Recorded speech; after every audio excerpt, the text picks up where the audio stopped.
ஓம் விக்னேஸ்வரா போற்றி, ஓம் நவகரணர்களை போற்றி. சிம்மராசினியர்களுக்கு வணக்கம். வெற்றி நிச்சயம், வெற்றிலை மீது சத்தியம். சிம்மராசினியர்களே, நான் இந்த வீடியோவில் சொல்கிற விஷயத்தை நீங்கள் செஞ்சீங்கன்னா வீட்டில் பணம் சொத்து பத்து சேரும், பிரச்சனை தீரும், அதிர்ஷ்டம் கை கொடுக்கும். ஒரு மனிதனுக்கு பிரச்சனை தீர்றதுக்கு பல வழி இருக்குது. கோயிலுக்கு போகிறோம், வீட்டில் பூஜை பண்ணுறோம், பரிகாரம் பண்ணுறோம். இவள் 3 தான். அதாவது எப்படின்னா, தனக்கு மீறிய சக்தி அப்படின்னம்னா தெய்வ சக்தி தான். அதுக்காக தான் கோயில் குளத்துக்கு போய் நம்ம பிரச்சனையை சொல்கிறோம், வேண்டுதலை சொல்லிட்டு வரோம். அதுபோல் வீட்டில் பூஜை பண்ணுறோம், தினமும் அனுசரமும் பூஜை பண்ணி நம்ம கோரிக்கை சொல்கிறோம். இது ரெண்டுக்கு மீறி ஒன்று இருக்குது அப்படின்னா, ஒரு பிரச்சனை தீரலை சார் அப்படின்னா ஒரு ஜோசியர்கிட்ட போய் நம்ம ஜாதகத்தை காட்டுறோம். சார் நேரங்காலம் எப்படி இருக்குது, எனக்கு ஒரே பிரச்சனை மேலே பிரச்சனை இருக்குது, என்ன செய்யலாம், இப்போதைக்கு என்ன தசாபத்தி நடக்கு, என்ன அந்தரம் நடக்கு, அதுக்கு எந்த வழிபாடு என்ன, இதைத்தான் கேட்குறோம். இப்படி தான் நம்ம பிரச்சனையை தீர்க்க முடியும். சரியா? அதுக்கு மேலே உள்ளதெல்லாம் இறைவனோட செயல்.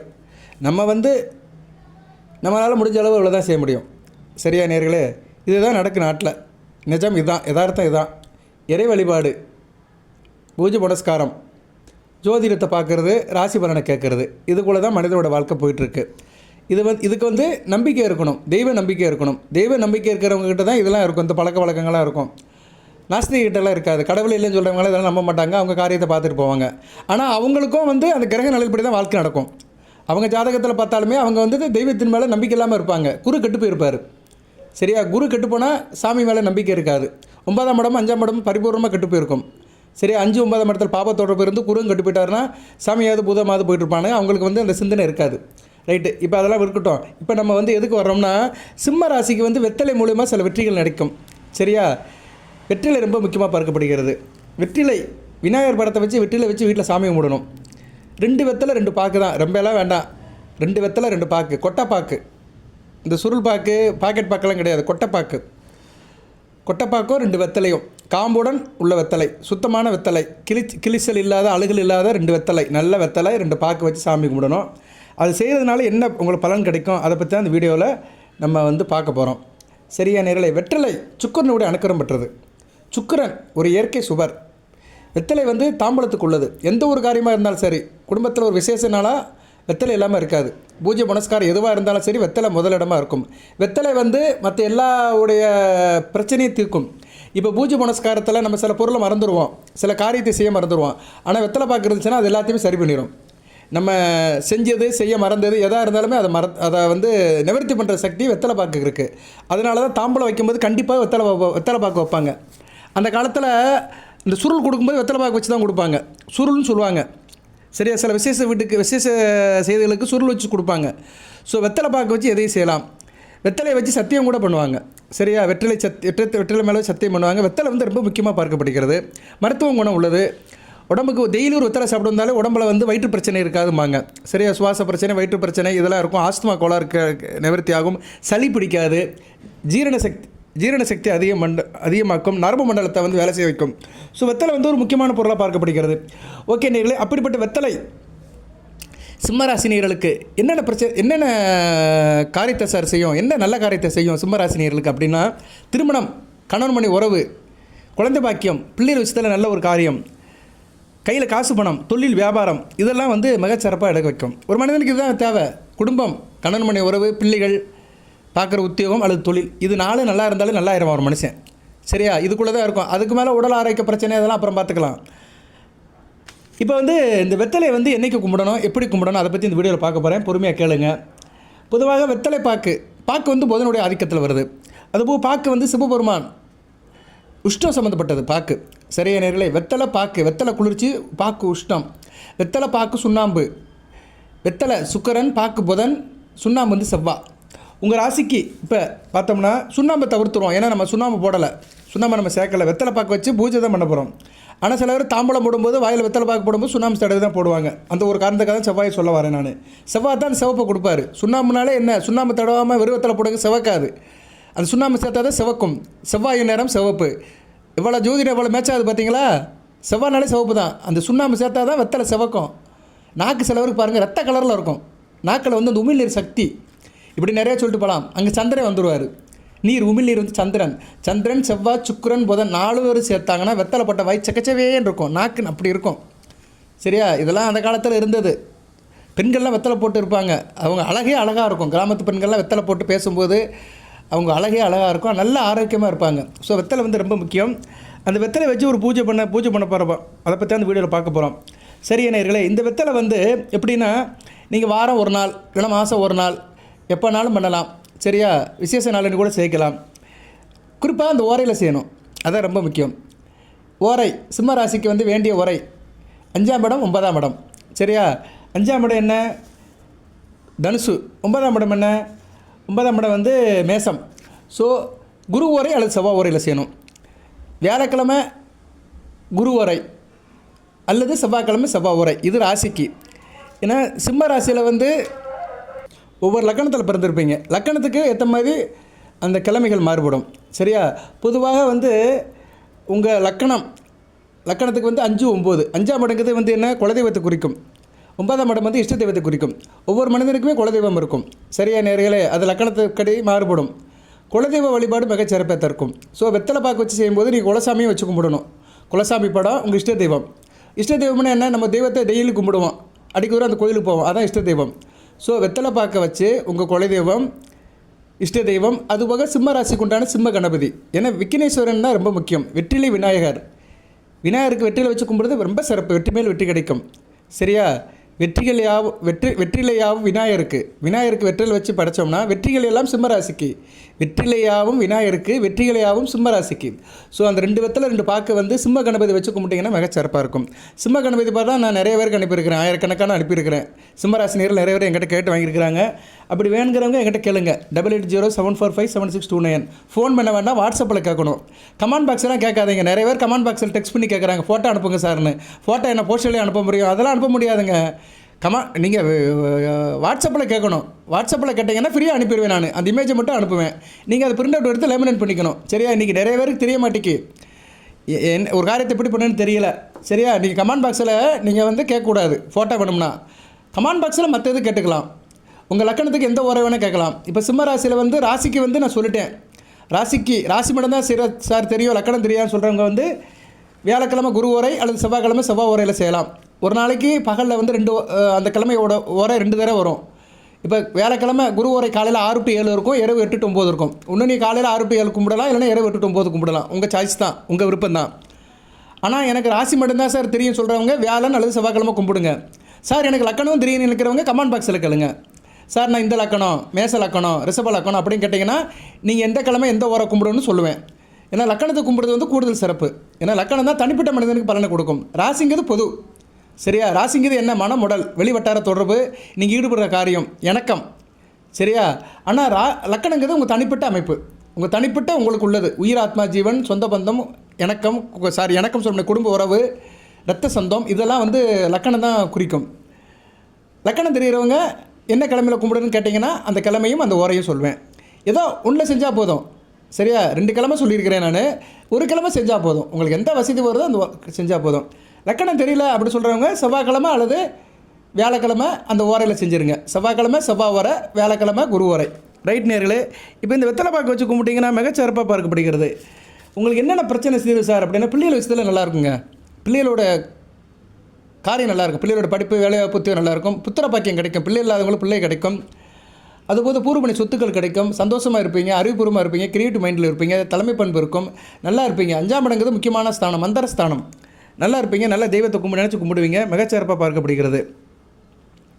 ஸோ அதனால் உங்களுக்கு 5, 9 வலுப்படுறதுனால மிகச்சிறப்பாக பார்க்கப்படுகிறது. 5ஆம் இடம் 9ஆம் இடம். 9ஆம் இடம் பாக்கியஸ்தானம், அதிர்ஷ்டம் அனைத்தும் கை கொடுக்கும். அப்பேற்பட்ட அமைப்பில் வந்து இது பார்க்கப்படுகிறது. அதுபோக வெத்தலை நுனியில் வந்து வெத்தலையிலையும் சில மகிமைகள் இருக்குது. வெத்தலை நுனியில் வந்து மகாலட்சுமி இருக்கிறா. நுனிங்கிறது அடிப்பாகம், நடுவில் வந்து சரஸ்வதி இருக்கிறா, காம்பில் வந்து பார்வதி இருக்கா. ஸோ வெத்தலை காம்பில் பார்வதி, நடுப்பாகத்தில் சரஸ்வதி, அடிப்பாகத்தில் வந்து லக்ஷ்மி இருக்கா. ஸோ வெத்தலை வந்து நம்ம வந்து பயன்படுத்தும் போது நல்லபடியாக பயன்படுத்தணும். வெத்தலை 2 வெத்தலை நீங்கள் எதில் வைக்கணும்னா பித்தளை தட்டில் தான் வைக்கணும். பித்தளை தட்டு அல்லது பீங்கான் தட்டு இதை யூஸ் பண்ணிக்கலாம். எவர்சில்வர் தட்டு வைக்கக்கூடாது. சரியா, பீங்கான் தட்டு அல்லது பித்தளை தட்டு மற்ற தட்டில் தான் வைக்கலாம். தாமரை தட்டில் வைக்கலாம். தாமரம்னா என்ன? காப்பர். வெத்தலை எப்படி வைக்கணும்னா நம்ம வலது கை பக்கம் காம்பு இருக்கணும். வெத்தலையை வந்து நம்ம வந்து எப்படி வைக்கணும்னா நெட்டு வசத்தில் கூட படுக்க வசத்தில் வைக்கணும். அதுக்கு மேலே 2 பாக்க வைக்கணும். விபூதி கூட வச்சுக்கலாம் பக்கத்தில். காம்பு வந்து வலது கை பக்கம் இருக்கணும், நுனி வந்து இடது கை பக்கம் இருக்கணும். இப்படி தான் வெத்தலை வைக்கணும் சாமிக்கு. பூஜை ரூமில் நமக்கு முன்னாடி வைக்கும்போது காம்பு வந்து நமக்கு ரைட் சைடில் இருக்கணும். வலது கை பக்கம் இருக்கணும். கீழே அந்த நுனி வந்து நம்ம கை இடது கை பக்கம் இருக்கணும். இந்த பொசிஷனில் வைக்கணும். வச்சு சாமி கும்பிடணும். சரி நேயர்களே, இப்போ வந்து குலதெய்வம், இஷ்ட தெய்வம் அப்படி சொல்லிட்டேன். சிம்ம கணபதி படம் இருந்துச்சுன்னா வைங்க, இல்லைன்னா கேட்டு வாங்கிக்கோங்க, இல்லைன்னா விநாயகர் படம் வச்சுக்கோங்க. சரியா? அது மிகச்சிறப்பாக பார்க்கப்படுகிறது. சிம்ம கணபதி இருந்தார்னா மிகச்சிறப்பு. ஏன்னா ராசியில் இப்போ கேது இருக்கிறாரு, அதனால் சிம்ம கணபதி கும்பிடுறது சூப்பர். அதுபோல் சிம்மம்னா என்ன, சூரியன் தான் அர்த்தம். சூரியன் இப்போ ராசி 11ஆம் இடத்துல இருக்கிறார். அடுத்து 12ஆம் இடத்துக்கு வந்துடுவார். குருவோட சேர்வார். நல்ல அமைப்பில் இருக்குது. உங்களுக்கு வந்து ஆடி மாதம் வரைக்கும் சூரியனுடைய நிலைப்பாடு மிகச்சிறப்பாக இருக்குது. இந்த காலகட்டத்தில் நீங்கள் வழிபாடு பண்ணுறது சூரியனோட அணுக்கரம் அப்படியே கிடைக்கும். உங்கள் ராசினோட அணுக்கரம் கிடைக்கும். சிவனுடைய அணுக்கரம் கிடைக்கும். அடுத்து பாக்கு வந்து புதனுடைய அணுக்கரம். சிம்ம ராசிக்கு வந்து புதன் ரொம்ப முக்கியமான கிரகம். 2-11 கூடியவன். தன குடும்ப ஸ்தானாபதி, பாக்கிய ஸ்தானாபதி. சரி, புதனை பற்றி அப்புறம் சொல்கிறேன். இப்போ வந்து அந்த முறையை சொல்லிட்டு இருந்தேன் நான். சிம்ம கணபதி படத்தை வச்சுக்கணும். அடுத்து வந்து குலதெய்வம் படம் வீட்டில் இருக்கும். சில பேர் வீட்டில் குலதெய்வம் படம் இருக்கும். படம் இருந்துச்சுன்னா படத்தை வச்சு கும்பிடுங்க. விக்ரம் இருந்தால் விக்கிரத்தை வச்சு கும்பிடுங்க. சில பேர் குலதெய்வம் படமும் இருக்காது, விக்ரமும் இருக்காது, குலதெய்வத்துக்காக ஏதோ நினச்சி கும்பிடுவாங்க. அப்படி இருந்தாலும் வச்சு கும்பிடுங்க. சார் எனக்கு குலதெய்வமே தெரியாது சார், நான் எதை வச்சு சார் கும்பிடு அப்படின்னு நிறைய பேர் கேட்பாங்க. குலதெய்வமே தெரியாது எனக்கு. சரியா? தெரிஞ்சாலும் எனக்கு அதோட உருவப்படம் கிடையாது, நான் கோயில் குளத்துக்கெல்லாம் போனதில்லை சார் அப்படின்னு சொல்கிறவங்க. பஞ்சபாத்திரம் இருக்குது பார்த்தீங்களா? செப்பு பாத்திரம், இல்லைன்னா பித்தளை செம்பு, பித்தளை செம்பு, வெங்கல செம்பு எடுத்துகிட்டு தண்ணி ஊற்றுங்க. எவர் சில்வர் செம்பு கூடாது. இல்லைன்னா மண் கலையமாக இருந்தாலும் பரவாயில்ல, மண் கலையத்தில் தண்ணி ஊற்றி கும்பிடலாம். சரியா? மண்ணிலையும் தண்ணி ஊற்றி கும்பிடலாம். மண்ணுங்கிறது வந்து செவ்வாய் அங்கார பகவான். ஸோ மண் கலையத்தில் தண்ணி ஊற்றி தீர்த்து வச்சு கும்பிடலாம். ஆனால் மண் கலையத்தை வந்து பராமரிப்பது ரொம்ப கவனமாக இருக்கணும். சீக்கிரம் உடஞ்சி போயிடும். ரஃப் இஷ்யூக்கெலாம் வராது மண் கலையம்லாம். ஸோ மண்கலத்தை விட்டுட்டு இந்த பஞ்சபாத்திரம் எதனாச்சும் வாங்கிக்கோங்க. எவ்வளோ செலவு பண்ணுறோம். சரி, அந்த பாத்திரம் ஒரு 100-150 ரூபாக்குள்ளே வரும். ஒரு 200 மில்லி தண்ணி பிடிக்கிற மாதிரி வாங்கி வச்சுக்கோங்க. அதில் தண்ணி ஒரு 100 ml ஊற்றுங்க. 100 மில்லி ஊற்றுங்க. 2 வேப்பிலை, 2 கருவேப்பிலை, 2 வில்வம், 2 துளசி. ஸோ இந்த 4 இலையும் போடுங்க. வேப்பிலை, கருவேப்பிலை, துளசி, வில்வம். வேப்பிலை சந்திரனுக்கு, கருவேப்பிலை முருகனுக்கு, வில்வம் சிவனுக்கு, அதாவது யாருக்கு, சூரியனுக்கு. அடுத்து வந்து சூரியன் குருக்கு, துளசி வந்து சுக்கிரன் புதனுக்கு. ஸோ நவக்கரங்களோட தாக்கங்க வந்துடும். 4 இலையை போட்டுருங்க. சுக்கிரனுக்கு வந்து மல்லிகைப்பூ போடுங்க. மல்லிகைப்பூ போட்டிங்கன்னா சந்திரனும் சுக்கிரன் வந்துடுவாங்க. நறுமண பொருட்களை சந்திரனும் சுக்கிரன் இருப்பாங்க. ஸோ மல்லிகைப்பூ இதழ்கள் இருக்குல்ல, அந்த இதழ்களை மேலே போட்டுருங்க.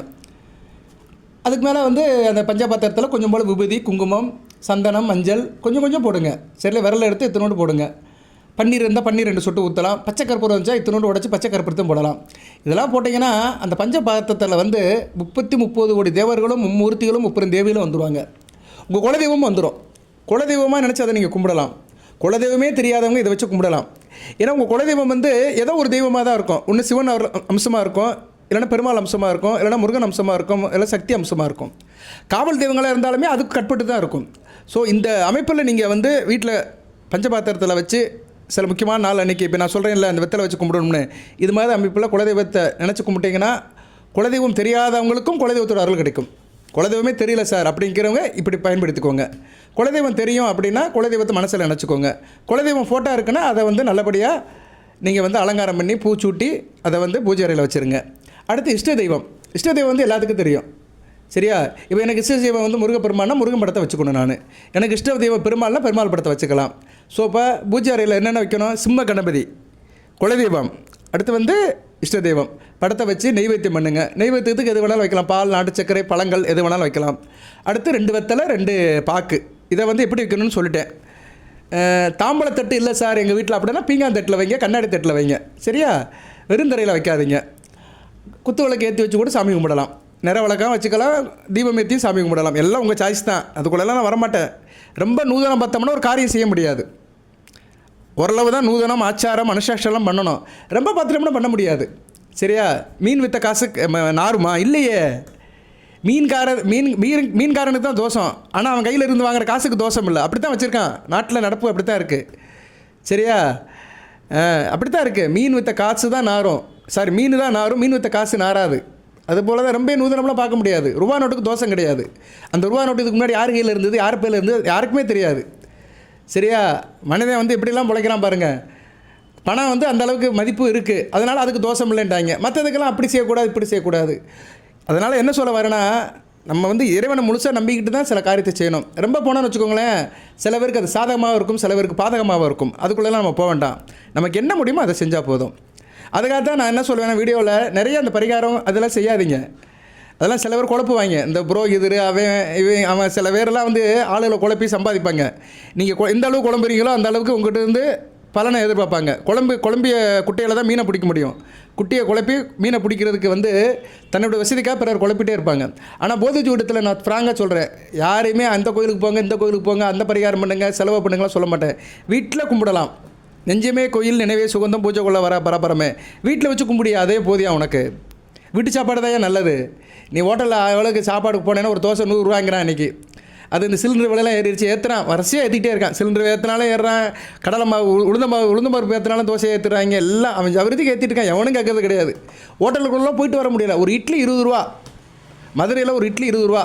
அந்த நேதாஜி ரோட்டில் இருக்க கடையில் ஒரு இட்லி 20 ரூபா. இம்பிட்டு கூண்டு இருக்குங்க. அரை வாய் கூட பற்ற மாட்டேங்குது. 20 ரூபாங்க. 5 இட்லி சாப்பிட்டா 100 ரூபா. ஒன்றும் செய்ய முடியாது. அரை வயிறு கூட நிறையாது. எதுக்கு சொல்ல வரேன்னா, இதெல்லாம் நம்மளை சுற்றி நடக்கிற ஏமாற்று வேலைகள். நம்மக்கிட்ட இருந்து காசை பிடுங்கிறதுக்கு ரெடியாக இருக்கானுங்க. சரியா நேர்களே? அதனால் நீங்கள் வந்து நான் ஒரு ஜோதிடர் முறையில் சில புது விஷயத்தில் கலந்துக்கிடுவேன், புதுக்காரியங்களாம் கலந்துக்கிடுவேன், நிறைய நிகழ்ச்சிகள் போவேன், நிறைய விஷயத்தை பார்க்குறேன். உங்களுக்கு தெரிஞ்சது தான். இருந்தாலும் நான் எதுக்கு சொல்கிறேன்னா, உங்கள் பொண்ணான நேரத்தை விரயம் பண்ணாதீங்க. உங்கள் சம்பாதிச்ச காசை வேஸ்ட்டாக விடாதீங்க. வீட்டில் இருந்தே கும்பிடுங்க. வீட்டு சாப்பாடை சாப்பிடுங்க. அதுதான் நல்லது. சரியா? அதனால் வீட்டில் இருந்தே நான் சொன்ன மாதிரி சின்ன சின்ன காரியம், எளிய பூஜை புனஸ்காரம் பண்ணிங்கன்னா எல்லாமே உங்களை தேடி வரும். நம்ம நினைக்கிறது தான். நிம்மதி நம்ம சாய்ஸ்.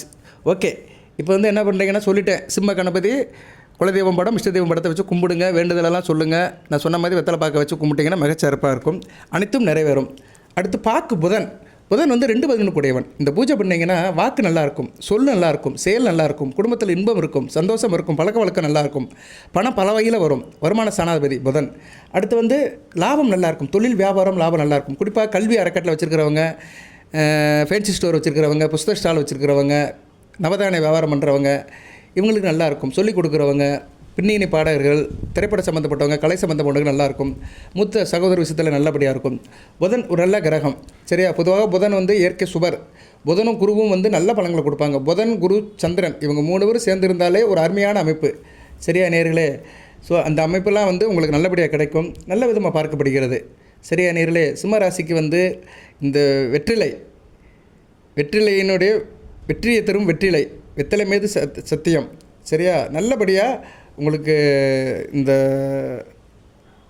காரியம் வந்து கை கொடுக்கும். இந்த காரியத்தை செய்யுங்க. பெருசாக ஒன்றும் கிடையாது. பூஜையில் வந்து 2 வெத்தலை 2 பாக்கு வச்சு கும்பிடணும். அதை நான் சொன்னபடி முறைப்படி செய்யணும். அந்த ஓரை தான் ரொம்ப முக்கியம். சரியா? ராசிக்கு வந்து 2 ஓரை, குரு ஓரை, செவ்வாய் ஓரை. வியாழக்கிழமை குரு ஓரை, செவ்வாய்க்கிழமை செவ்வாய் ஓரை. லக்கணத்துக்கு மாறுபடும். அதை என்கிட்ட கேளுங்க, உங்களுக்கு வந்து கமெண்ட் பாக்ஸில் சொல்லுவேன். சரியா? அதை செஞ்சிட்டிங்கன்னா கூடுதல் சிறப்பாக இருக்கும். நம்பிக்கையோடு செய்யுங்க. இதை ஒரு நாள் செய்யணும், 2 நாள் செய்யணும் கிடையாது. தொடர்ந்து செய்யலாம். நம்ம வீட்டில் செய்கிற பூஜை புனஸ்காரத்தில் இதுக்கு முக்கியத்துவம் கொடுத்து செய்யுங்க. சரியா? இந்த அமைப்பில் முக்கியத்துவம் கொடுத்து செஞ்சீங்கன்னா பலன்கள் நல்லா தெரியும் நமக்கு. இப்போ இந்த அஷ்டமச்சனி நடக்கும். அஷ்டமச்சனியில் சில பேருக்கு பிரச்சனையெல்லாம் இருக்கும். ராகு திசை சில பேருக்கு நடக்கும். ராகு திசையில் சனி புத்தி நல்லா இருக்காது. ஏன்னா சனிக்கு 2ஆம் இடத்துல இருக்கிறார் ராகு கோச்சாரத்தில். சனி பவனுக்கு 12ஆம் இடத்துல ராகு இருக்கிறாரு. சரியா? 2-12 வரதுனால குடும்பத்தில் விரயம் இருக்கும், அலைச்சல் இருக்கும், தேவையில்லாத உதாரணத்தனமான செலவு இருக்கும். ஸோ இந்த ராகு திசை சனி புத்தி நடக்கிறவங்களுக்கு நிறைய செலவு நடக்கும். அதுபோல் வயசான ஆளுகளுக்கு சனி திசை ராகு புத்தி நடக்கும். அவங்களுக்கு பிரச்சனையாக இருக்கும், உடல்நல பிரச்சனையாக இருக்கும். ராகு திசை சனி புத்தியில் நடக்கவே ஆள் நல்லா இருப்பாங்க, வயசு கம்மியாக இருக்கும், ஆனால் மற்ற பிரச்சனை இருக்கும். பையில் காசு தங்காது, போய்கிட்டே இருக்கும். ஒரு பக்கம் வந்தால் ஒரு பக்கம் போயிடும். அவங்களாம் இந்த பூஜை பண்ணலாம். அதனால் சிம்ம ராசியில் நீங்கள் எந்த லக்கணத்தில் பிறந்தாலுமே, எந்த நட்சத்திரமாக இருந்தாலும் சரி, மகம், பூரம், உத்திரம் எந்த நட்சத்திரமாக இருந்தாலும் சரி, தசாபுத்தி என்ன நடந்தாலும் சரி, சரியா? சூரிய சந்திர திசை, செவ்வாய், வயசு கொஞ்சம் ஓரளவு உங்களுக்கு விவரம் தெரிஞ்ச நாள்லேருந்து பார்த்தோம்னா செவ்வாய் திசையிலேருந்து விவரம் தெரியும் உங்களுக்கு. சரியா? மக நட்சத்திரத்தை பிறந்தாலுமே கேது திசை, சுக்கிர திசை ஓரளவு 20 வயசு தாண்டிடும். சரி, 20-25 வயசு தாண்டிடும். ஸோ அதுக்கு சூரிய திசை, சந்திர திசை, செவ்வாய் திசை. ஸோ சூரிய திசையிலேருந்து விவரம் தெரிய ஆரம்பிச்சிடும் மக நட்சத்திரத்தில் பிறந்தவங்களுக்கு. சுக்கிர திசையில் பிறந்தவங்களுக்கு செவ்வாய் திசையிலேருந்து விவரம் தெரியும். ஸோ அதனால் சூரிய திசை, சந்திர திசை, செவ்வாய் திசை, ராகு திசை. இந்த ராகு திசை மத்தியமாக வயதில் வரும். மகமோ பூரமோ உத்தரமோ அந்த வயசில் வரும். உத்தர நட்சத்திரத்துக்கு கொஞ்சம் வயசுலேயே வந்துடும், 20 வயசுக்குள்ளேயே வந்துடும். மற்ற நட்சத்திரத்தில் பிறந்தவங்களுக்கு கொஞ்சம் பின்னாடி வரும், 20 வயசு தாண்டி அப்படி பின்னாடி வரும். எப்படி இருந்தாலும் ராகு திசையை வந்து நீங்கள் அனுபவிச்சு தான் ஆகணும். அந்த 18 வருஷம் வந்து ரொம்ப குருஷியலாக இருக்கும். அது இப்போ ராசிக்கு 7ஆம் இடத்துல இருக்கிறனால இணக்கம் குறையாக இருக்கும். கணவன் மணி உறவில் பிரச்சனை இருக்கும், கூட்டுத்தொழிலில் பிரச்சனை இருக்கும், நண்பர்களால் சண்டை வரும், இணக்கம் இருக்காது, சொந்த பந்த பிரச்சனைகள், பாகப்பிரிவினை பிரச்சனை, இப்படி நிறைய நடக்கும். அதனால் நீங்கள் என்ன பண்ணணும்னா இது மாதிரி பூஜைகளை வந்து நீங்கள் கொஞ்சம் மெனக்கெட்டு செஞ்சீங்கன்னா இந்த பிரச்சனையெல்லாம் தீரும். விநாயகரை வச்சு கும்பிடும்போது அந்த ராகு கேதுவோட தோஷம் குறையும். ஏன்னா விநாயகருக்கு 2 பக்கமும் சர்ப்பகிரகங்கள் இருக்கும். விநாயகர் வந்து இந்த ராகு கேது தோஷத்தை சீக்கிரம் தீர்த்துருவார். சனி பகவான் தோஷம், ராகு கேதுகள் தோஷம் எல்லாம் தீரணும்னா விநாயகரை தான் கும்பிடணும். ஏன்னா சனி பகவானை தான், விநாயகரை தான் சனி பகவான் பிடிக்கவே இல்லை, மற்ற எல்லாத்தையும் பிடிச்சிட்டாரு. இன்று போய் நாளை வான்னு முதல் எழுதி வச்சுட்டு போக சொல்லிட்டாரு அப்படின்னு ஒரு இது இருக்குது நம்ம இந்து மதத்தில், அப்படின்னு ஒரு கருத்து இருக்குது. சரியா, வேத ஜோதிடத்தில் இல்லை, ஆனால் ஆன்மீகத்தில் ஒரு தகவல் இருக்குது. கர்ண பரம்பரமே சொல்லிட்டு இருக்கிறாங்க விநாயகரை தான் சனி பகவான் பிடிக்கல. அதே மாதிரி ராகு கேதுகளுக்கு வந்து நடுநாயகமாக விநாயகர் இருக்கிறார், சர்ப்ப விநாயகர் இருக்கிறார். அதனால் என்ன சொல்ல வரேன்னா, நீங்கள் வந்து இந்த விநாயகர் சிம்ம கணபதியும் உங்கள் குலசாமியை நினச்சும் இஷ்ட தெய்வத்தை நினச்சும் வெத்தலை பாக்க வச்சு கும்பிட்டிங்கன்னா ஓரளவு நிவர்த்தி ஆகும். செஞ்சு பாருங்கள். நிறைய செலவெல்லாம் வரப்போகிறது கிடையாது. எல்லாமே நம்ம வீட்டில் உள்ளதான். நமக்கு ஏழைக்கேற்ற எள்ளு உருண்டை, விரலுக்கேற்ற வீக்கம், அதை வச்சு சிறப்பாக இருப்போம். நல்லாயிருக்கும். செஞ்சு பாருங்கள், நல்லாயிருக்கும். வாழ்த்துக்கள். அந்த சிம்ம கணபதி ஃபோட்டோ வேணும்னா என்கிட்ட கேளுங்க, அது வாட்ஸ்அப்பில் கேளுங்க, இமேஜ் அனுப்பிவிடுவேன். அதுபோல் லக்கணம் தெரிஞ்சவங்க லக்கணத்தை கேட்டிங்கன்னா உங்கள் லக்கணத்துக்கு ஏற்ற அந்த கிழமையும் வரையும் சொல்லுவேன். அது கமெண்ட் பாக்ஸில் தான் கேட்கணும், ஃபோன் பண்ணிலாம் கேட்கக்கூடாது. சரியா, கமெண்ட் பாக்ஸில் டெக்ஸ்ட் பண்ணி கேட்டிங்கன்னா கண்டிப்பாக சொல்லுவேன். வாழ்த்துக்கள் நேர்களே. ஏற்கனவே நான் சொன்ன மாதிரி வெற்றிகள் தரும் வெற்றிலை நல்லா இருக்கும். சரியா, வாழ்த்துக்கள். எல்லாம் வல்ல இறைவன் சிம்மராசி நேர்களுக்கு, மகம் பூரம் உத்திர நட்சத்திர நேர்களுக்கு சில சௌபாகியத்தையும் சில ஐஸ்வர்யத்தையும் சில நன்மையிலும் கொடுப்பார். அனைத்து நலங்களையும் வளங்களை பற்றி தேக ஆரோக்கியத்துடன் தீர்க்காயலுடன் நீடோடி வாழ்க, நிறைந்த வளம் பெறுக. இந்த வீடியோவுக்கு தலைப்பை அப்படி தான் போடுவேன் நான். வெற்றி நிச்சயம், வெற்றிலை மீது சத்தியம். சிம்மம் வெற்றிலை வைத்து வீட்டில் இந்த விஷயத்தை செய்தால் பணம் சொத்து பத்து பல வழியில் வரும். வாழ்த்துக்கள் நேர்களே. நன்றி.